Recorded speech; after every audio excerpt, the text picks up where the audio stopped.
Oke, bismillahirrahmanirrahim. Assalamualaikum warahmatullahi ta'ala wabarakatuh. Halo kawan semua dimanapun anda berada, kembali lagi berjumpa bersama Maki. Semoga kita selalu dalam keadaan baik dan kebaikan selalu menyertai kita semua, amin ya Allah. Oke kawan-kawan, alhamdulillah kembali lagi Maki berkesempatan untuk berbagi soal-soal CPNS, dimana soal CPNS ini kita persiapkan untuk menghadapi tes CPNS pada tahun 2021 ini yang akan kita hadapi selama beberapa hari ke depan. Kalau nggak salah itu pembukaannya katanya ya tanggal 25 Agustus September sampai Oktober. Berarti masih ada waktu tersisa beberapa hari lagi kawan-kawan. Oleh karena itu marilah kita manfaatkan waktu yang tersisa ini, waktu yang ada ini untuk memperbanyak membaca, memperbanyak latihan, dan juga memperbanyak doa tentunya ya.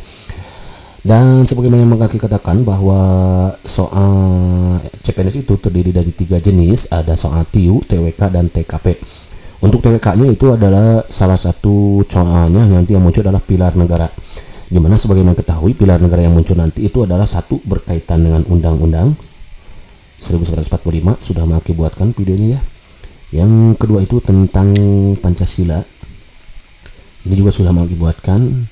Ini yang ketiga itu tentang NKRI, Maki juga sudah buatkan namun belum lengkap ya nanti. Dan yang terakhir itu tentang Bhinneka Tunggal Ika. Nah, yang satu ini sudah dibuatkan ke beberapa hari yang lalu, silahkan kawan-kawan yang baru singgah di sini searching aja gitu ya materinya. Yang Pancasila juga sudah buatkan, nanti insya Allah akan dibuatkan ya karena semuanya masing-masing baru satu. Dan yang belum itu adalah Bhinneka. Dan pada pertemuan kali ini Maki akan membahas TWK pilar negaranya itu adalah tentang Bhinneka Tunggal Ika. Kita kawan-kawan ya. Baik, untuk mempersingkat waktu kita langsung aja ke TKP gitu ya. Di sini sudah disajikan sebuah masalah, namun apapun masalahnya minumnya teh botol susu gitu ya. Selalu hari bermasalah dengan senyuman di Smile Push Solution. Biar apa? Iya betul, biar inspirasi gitu kan ya. Soalnya kayak gini, kita baca bareng-bareng ya. Bhinneka Tunggal Ika adalah moto atau semboyan bangsa Indonesia yang tertulis pada lambang negara Indonesia, Garuda Pancasila ya. Frasa ini berasal dari bahasa Jawa kuno yang artinya adalah berbeda-beda tetapi tetap satu. Nah, sejarah semboyan bangsa Indonesia Bhinneka Tunggal Ika ini dimulai sekitar abad ke-14 pada masa kerajaan bla bla bla A. Majapahit, B. Gajah Mada, C. Sriwijaya, D. Siliwangi, E. Hayam Wuruk. Nah, yang mana nih? Nah, ini kita sekarang tentunya kawan-kawan harus tahu mengenai sejarah Bhinneka Tunggal Ika ya. Jadi perlu kita ketahui bahwa ternyata Bhinneka Tunggal Ika itu adalah diambil dari bahasa Jawa kuno ya, yang artinya berbeda-beda tetapi tetap satu jua. Sejarah ini mulai sekitar abad 14 pada masa kerajaan siapa? Jawabannya adalah Majapahit. Gitu kan ya. Oke. Ini sejarahnya. Satu nih. Jadi Bhinneka Tunggal Ika itu sejarahnya dimulai pada abad ke-14 pada masa kerajaan Majapahit nih. Semboyan ini terdapat dalam kitab Kakawih ya Sutasoma nih. Jadi kalau nanti ditanyakan siapa tuh nanti yang ditanyakan kitab Bhinneka semboyan ini kayak semboyan Bhinneka Tunggal Ika terdapat dalam kitab apa? Nah, jawabannya adalah Sutasoma. Karya siapa? Karya Empu Tantular gitu ya. Oke, kita tahu ya sekarang ya ternyata semboyan Bhinneka Tunggal Ika itu ada pada sekitar abad 14 pada masa kerajaan Majapahit.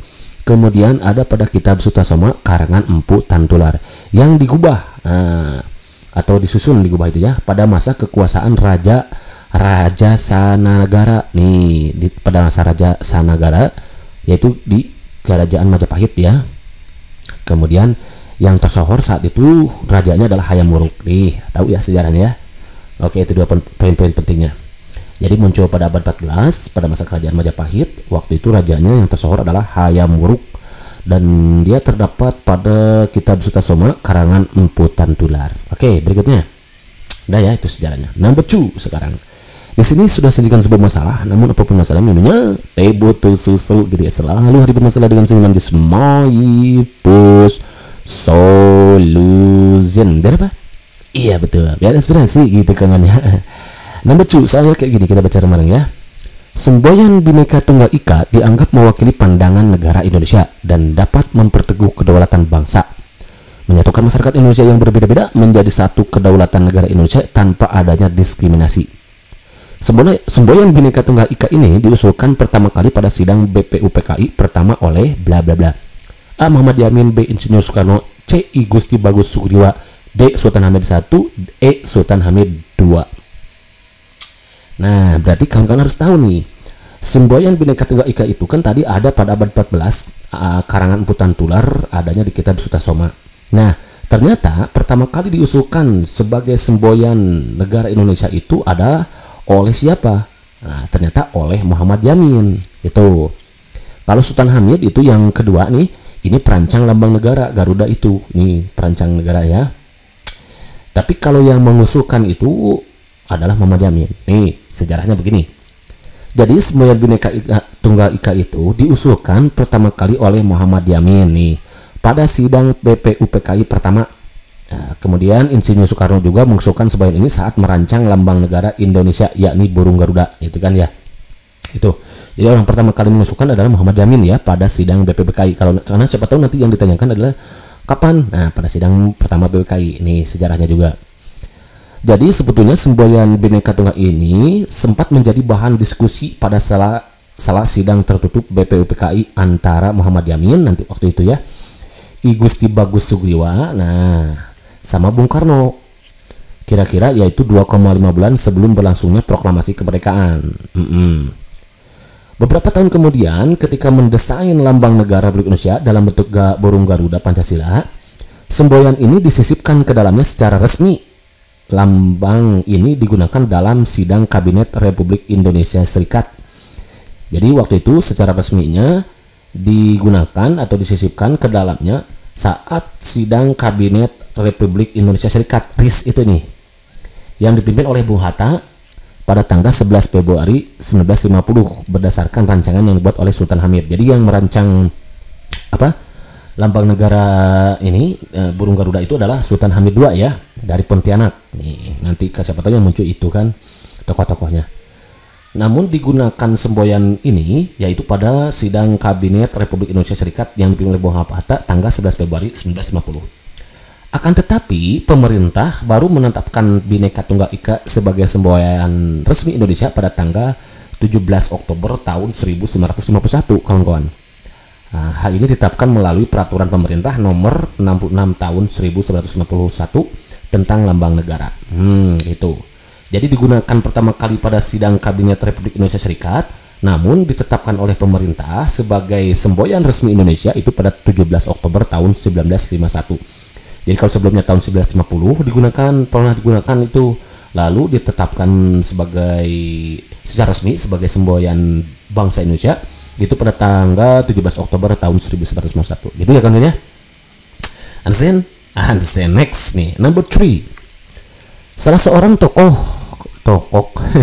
maksudnya ya. Sorry salah yang ngetik nih. Siapa yang ngetik? Mang Aki. Berarti salah Mang Aki gitu ya.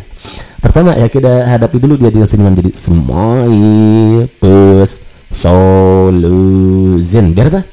Iya betul. Biar ilustrasi gitu kan ini. Salah seorang tokoh yang berasal dari Buleleng menyambut kalimat Bhinneka Tunggal Ika yang dilontarkan oleh Muhammad Yamin. Nah, tadi kan kita tahu bahwa Bhinneka Tunggal Ika itu pertama kali diusulkan oleh Muhammad Yamin kan. Tapi waktu pengusulan itu tadi kan ada siapa saja tadi pada sidang BPKI? Ada Soekarno, I Gusti Bagus Sugriwa, sama Muhammad Yamin kan. Nah, saat Muhammad Yamin mengusulkan itu, lalu disambung kalimatnya dengan kalimat Tanhana Dharma Mangrua. Nah, Tanhana Dharma Mangrua, yang berarti tidak ada kerancuan dalam kebenaran katanya. Tidak ada kerancuan dalam kebenaran. Hingga akhirnya kalimat Tanhana Dharma Mangrua ini dijadikan sebagai moto Lembaga Pertahanan Nasional. Nih motonya ini. Nambah lagi wawasan kan? Dan Bhinneka Tunggal Ika menjadi semboyan bangsa Indonesia adalah siapa tokohnya? Nah, jadi pertanyaannya begini. Siapa tokoh yang berasal dari Buleleng yang menyambung kalimat Bhinneka Tunggal Ika waktu diusulkan oleh Muhammad Yamin? Gitu. Dengan kalimat Tanhana Dharma Mangrua. Jadi Tanhana Dharma Mangrua ini sebetulnya bukan diusulkan oleh Muhammad Yamin, tapi oleh siapa? Jawabannya adalah I Gusti Bagus Sugriwa. Jadi pada sidang BPUK itu tadi kan ada I Gusti Bagus Sugriwa, ada Muhammad Yamin, ada Insinyur Soekarno. Insinyur Soekarno masih sama tadi mengusulkan sama dengan Muhammad Yamin ya, tapi yang mengusulkan pertama kali adalah Muhammad Yamin, disambut oleh Insinyur Soekarno. Lalu I Gusti juga menyambut, namun dengan melanjutkan kalimat Bhinneka Tunggal Ika itu dengan Tanhana Dharma Mangrua. Gitu sejarahnya ya. Ini dia. Oh nggak ada ya. Nah itu dia. Tadi kan di sini ya. Jadi pada sidang tertutup BPUPKI Muhammad Yamin, I Gusti Bagus Sugriwa dan Bung Karno itu. Nah I Gusti Bagus Sugriwa waktu itu saat Muhammad Yamin mengusulkan Bhinneka Tunggal Ika, disambut katanya dengan kalimat Tanhana Dharma Mangruah yang artinya kerancuan dalam kebenaran. Itu adalah hasil usulan dari I Gusti Bagus Sugriwa. Begitu kan Anisen? Tidak mantap. Kalau mantap, next on number 4. Semboyan Bhinneka Tunggal Ika mengusung cita-cita untuk membangun bangsa Indonesia menjadi bangsa yang merdeka dan berdaulat. Selanjutnya, semboyan Bhinneka Tunggal Ika dijelaskan dalam Undang-Undang Dasar 1945 pasal. Nah, kita harus tahu. Kawan-kawan ya. Pasal berapa sih yang mengatur semboyan Bhinneka Tunggal Ika itu? A. Pasal 35, B. 36, C. 36A, D. 36B, E. 36C. Pasal berapa? Iya betul, yang betul adalah pasal 36A. Tekankan ya. Dari mana kita tahu? Nih, lihat sini sejarahnya. Jadi kalau pasal 35 itu mengatur tentang bendera negara Indonesia, yaitu sang merah putih. Nih. Jadi kalau kawan-kawan nama lagi ini ya. Pasal 35 itu tentang sang merah putih, bendera merah putih. Kalau pasal 36 itu tentang bahasa negara, bahasa Indonesia. Jadi bahasa negara, bahasa Indonesia itu diatur dalam pasal 36 kawan-kawan ya. Bahasa Indonesia itu sebagai bahasa negara itu pasal 36. Pasal 36A itu mengatur tentang lambang negara, yaitu Garuda Pancasila dengan semboyan Bhinneka Tunggal Ika. Nih, jadi semboyan Bhinneka Tunggal Ika itu ada di pasal 36A ya. Kaitannya dengan lambang negara nih. Kalau pasal 36B, lagu itu bercerita tentang atau berisi lah, jangan bercerita gitu ya. Berisi tentang lagu kebangsaan Indonesia, yaitu Indonesia Raya. Jadi lagu kebangsaan kita Indonesia Raya itu diatur dalam pasal 36B gitu. Kalau pasal 36C itu adalah ketentuan lebih lanjut mengenai bendera, bahasa dan lambang negara serta lagu kebangsaan diatur dengan undang-undang. Jadi nih, supaya mudah mengingatnya, Mang Aki itu cukup pasal 35, 36, 36, kemudian 36A, 36B, 36C, karena paling banyak nih pasal 36 itu ya. Itu cukup kawan-kawan ingat kata cara cepatnya nih, ben, ba, lam, guk. Ben bendera, pasal 35 gitu ya. Bennya itu bendera gitu ya. Bendera, sang merah putih itu pasal 35. 36 ba, ba itu adalah bahasa Indonesia tuh, bahasa Indonesia. Ba bahasa berarti bahasa Indonesia. Tentang bahasa negara berarti itu pasal 36-nya. Lam, ya itu lam itu 36A kan? Ya, lam. Berarti lambang negara. Apa lambang negara? Garuda Pancasila. Semboyannya apa? Bhinneka Tunggal Ika gitu. Ben, ba, lam, guk. Guk itu apa? Gu berarti gu 36B-nya gu. Gu. Ben, gu itu 36B. Berarti ini 35, 36, 36A gitu. Gu 36B. Apa? Gu lagu gitu. Apa lagu Indonesia Raya? Apa lagu Indonesia? Apa lagu kebangsaan maksudnya? Indonesia Raya. Guk kak. Ketentuan lebih lanjut gitu ya. Jadi cara cepat mengingatnya, kawan-kawan cukup ingat kata ben, ba, lam, guk. Nah gitu. Ben bendera, ba bahasa, lam lambang negara, gu lagu. Nah, berarti apa? Ketentuan lebih lanjut. Ini 36C, 36B, 36A, lambang negara, bahasa 36 dan bendera 35 gitu. Ben bendera, ba bahasa, lambang negara yaitu Garuda Pancasila dan semboyan Bhinneka Tunggal Ika, gu lagu Indonesia Raya. Ketentuan lebih lanjut gitu kan. Understand? Hidup ini mantap. Kalau mantap next. Nah ini ada lagi ya. Ini tambahan aja sebetulnya kawan-kawan ya. Perlu kawan-kawan ketahui bahwa fungsi Bhinneka Tunggal Ika itu sebagai semboyan dalam lambang negara diantaranya satu, memperkokoh rasa persatuan dan kesatuan Indonesia. B. Menumbuhkan kesadaran tentang pentingnya pergaulan demi kokohnya persatuan dan kesatuan. Ini bukan B ya, 2. Yang ketiga, fungsinya itu adalah memiliki sikap dan komitmen untuk saling menghormati dan mencintai antar sesama. 4 itu meningkatkan identitas dan kebangsaan sebagai bangsa Indonesia. Yang 5 meningkatkan semangat gotong royong dan solidaritas gitu kawan-kawan ya. Udah deh selesai gitu kawan-kawan. Ya. Oke kawan-kawan, barangkali saja dulu yang bisa diberikan Sultan Ilham Hakim, mudah-mudahan bermanfaat dan sedikit mengatasi kesulitan-kesulitan yang dihadapi kawan-kawan saat akan menghadapi TCPNS yang akan kita hadapi selama beberapa hari ke depan. Nah, ini untuk materi BNK-nya untuk pemanasan saja gitu ya. Nanti insya Allah akan dibuatkan oleh Maki soal-soal yang lebih hotnya. Intinya sih minimal kawan-kawan menambah wawasan tambahan pengetahuannya tentang BNK gitu. Kalau kita menguasai materi BNK itu apa, Pancasila apa, undang-undang apa, kemudian satu lagi apa? Satu lagi adalah undang-undang Pancasila, Bhinneka sama NKRI. Maka insya Allah nanti kawan-kawan akan menguasai pilar negara, TWK pilar negaranya, karena seperti mana yang kita ketahui bahwa TWK pilar negara itu terdiri dari 4 macam nanti ya, indikatornya ada Undang-Undang 1945, Pancasila, NKRI dan Bhinneka gitu. Dan pada pertemuan ini Maki hanya mengupas tuntas sedikit saja terkait dengan sejarah Bhinneka-nya. Itu munculnya dari mana? Oh, ternyata muncul pada abad 14 pada zaman kerajaan Majapahit gitu ya. Kemudian ada di kitab Sutasoma karangan Empuk Tantular. Nah, nanti ya sejarahnya tadi kan ya, ini ya sudah jelas tadi. Dan diusulkan menjadi semboyan bangsa Indonesia oleh Muhammad Yamin pada saat sidang BPUPKI itu kan, nambah lagi wawasan.